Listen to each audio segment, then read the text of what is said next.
Greetings and welcome to the Facebook Live Bible Study, Week 3. Last week, we began to look at Genesis and Matthew.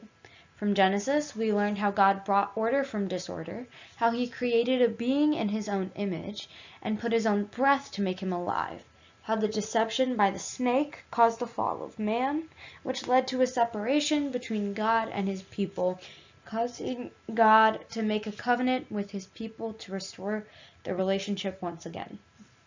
In Matthew, we learned how Jesus is the Messiah from the line of David, how he is an authoritative teacher like Moses, how he is the continuation of the fulfillment from the Torah, how he was part of God's kingdom and how God's kingdom was announced, how there were messages of practical living through 9 stories, and the 3 types of responses to Jesus' teaching. This week, we will resume our discussion about the first book of the Old and the New Testament. We will focus on the recurring theme in Genesis 12 through 50. We will see how the earthly and heavenly kingdom clashed in chapters 14 through 28. In Genesis chapter 1, verse 1 through 31, we talk about the creation. In Genesis chapter 1, verse 27, Adam's creation is specified.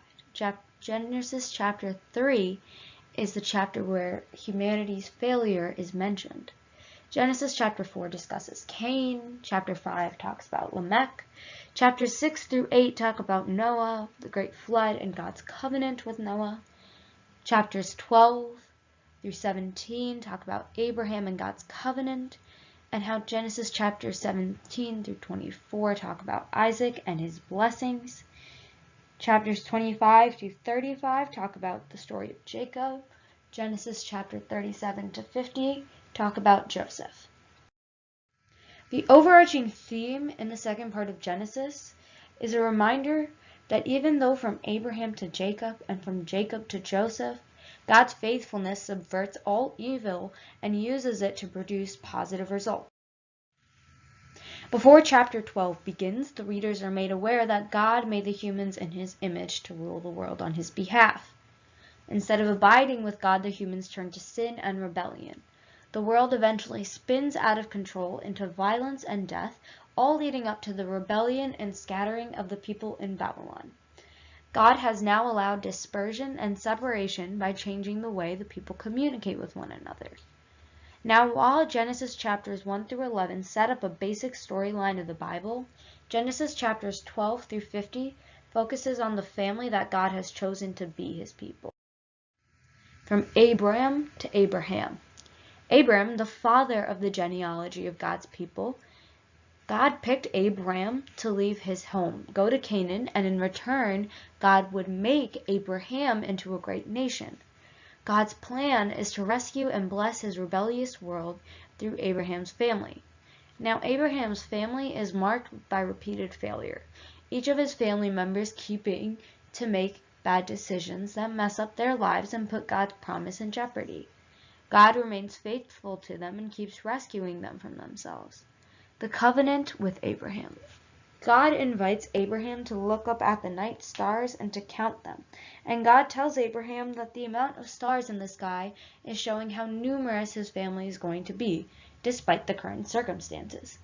Now God asks Abraham to mark his family with the sign of a covenant, the circumcision of all the male boys. From Abraham to Jacob. Jacob, also known as the deceiver, cheats his elder brother Esau out of his inheritance and blessing. Jacob also deceives his old and blind dad into giving him the blessings. This creates many rivalries within the family, and the only thing that's able to humble Jacob is being deceived by his uncle, who cheats him out of many years of his life. Now Jacob ends up wrestling with God and demands that he be blessed instantly. God honors Jacob's determination and gives Abraham's blessings onto him. Jacob is renamed as Jacob of Israel, which means wrestles with God. From Jacob to Joseph. Joseph was the 12th son of Jacob, loved dearly by him, so much so that Joseph receives a special coat. Now Joseph's older brothers come to envy and loathe Joseph and Jacob's relationship. The brothers retaliate by selling Joseph off into slavery to Egypt. Joseph ends up in prison. God, however, is with Joseph, and he orchestrates Joseph's release from prison to the hands of Pharaoh. Pharaoh ends up elevating Joseph to being his second in command all over Egypt. Joseph is then able to save Egypt from a famine, and then Joseph saves his brothers and his family from starving to death. Now let's look at the book of Matthew. Chapters 1 through 3 talk about the connection to the Old Testaments. Chapters 4 through 7 announce the kingdom of God. Chapters 8 through 10 use 9 stories to discuss practical living. Chapters 11 through 13 discuss parables and the responses of the people. Chapters 14 and 20 talk about the expectations people had about the Messiah. And chapters 21 through 25 describe the clashes between the kingdoms and how the plots to kill Jesus emerge. Chapters 26 through 28 talk about Jesus' crucifixion, death, resurrection, ascension, and Great Commission.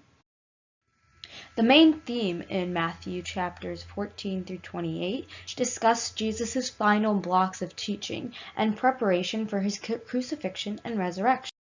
The beginning of the end. Matthew resumes chapter 14 by showing how Jesus was healing sick people and doing miracles. The author reiterates that Jesus is the promised teacher and deliverer, and Jesus proves himself by performing signs similar to the signs Moses did for Israel. Jesus publicly claims Jews and Gentiles as part of his family, and this angers the Jewish leaders. This is the beginning of the earthly kingdom and godly kingdom beginning to clash. One final teaching by Jesus to the people. Jesus delivers his final block of teaching.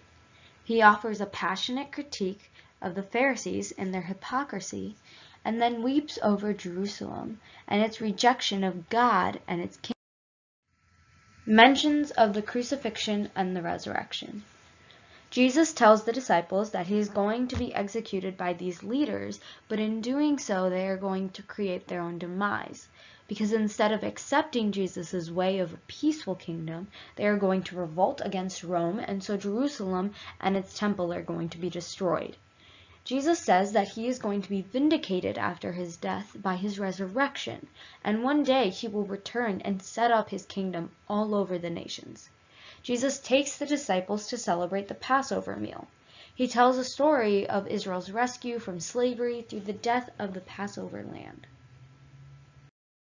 The Last Supper to the resurrection. Now Jesus takes the unleavened bread and wine as new symbols, representing his blood and his body, which will be broken.